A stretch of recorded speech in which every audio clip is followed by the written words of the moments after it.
Today we're going to do fraction word problems.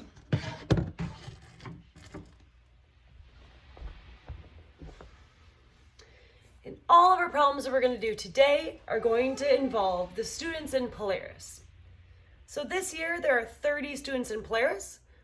So I created an array here to represent the 30 students. An array is just when you arrange things into rows and into columns. So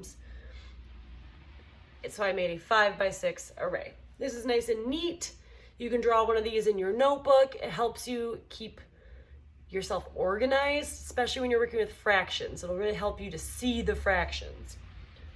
So if I were to say there is one student in the class whose name starts with a P, what fraction of the students' names start with a P?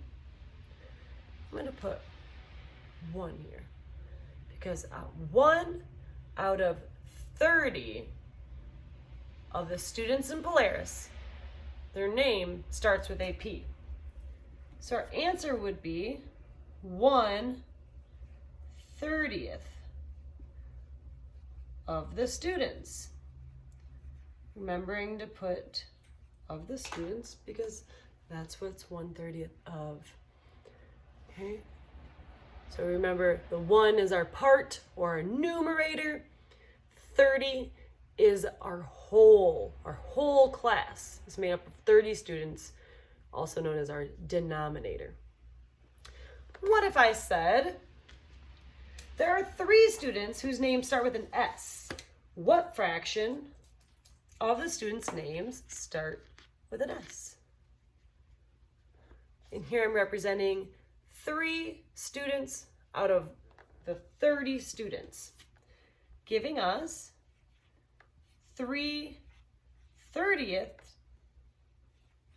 of the students. And some of you might be looking at this, it's okay if you're not, but you might be looking at this and you're like, 3/30, Miss Stacy, shouldn't we reduce that? If you remember how to reduce fractions, great, go ahead and do it. If you don't remember, that is okay, we'll get to that a different day. Don't worry about it. If I were to reduce, I would have 1/3 of the students. Oh, I'm sorry. Oh my goodness. 1/3. That's not what I meant to say. I meant to say, see, 1/10 of the students' names start with an S. Whew. Excuse me. Okay. Now I'm going to change up the question a little bit. What if I said that 1/6 of the class loves to eat sushi? How many students love to eat sushi? So now, instead of putting, representing certain students, we don't know how many, right? So now we need to group our class into sixths to figure out how many students are in 1/6 of the class. What does that look like? So I see 1, 2, 3, 4, 5, 6.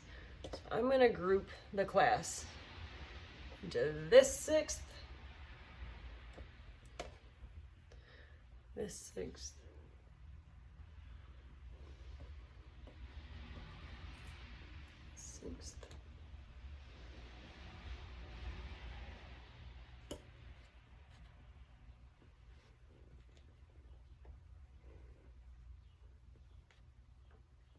sixth. All right, so I have partitioned our class into sixths.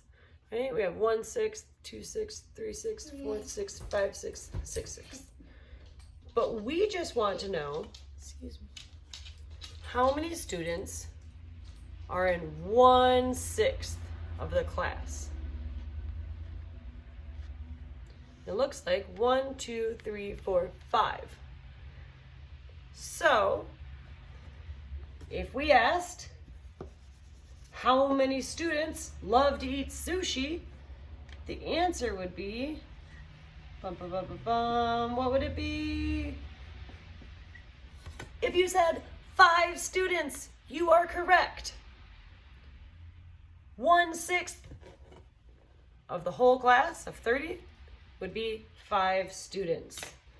Okay, for the follow-up, you will see problems just like I just presented to you in the drive in the document called Fraction Word Problems. Pretty straightforward. They're also about the Polaris class, so they should be pretty applicable to exactly what we just did together. Okay, enjoy.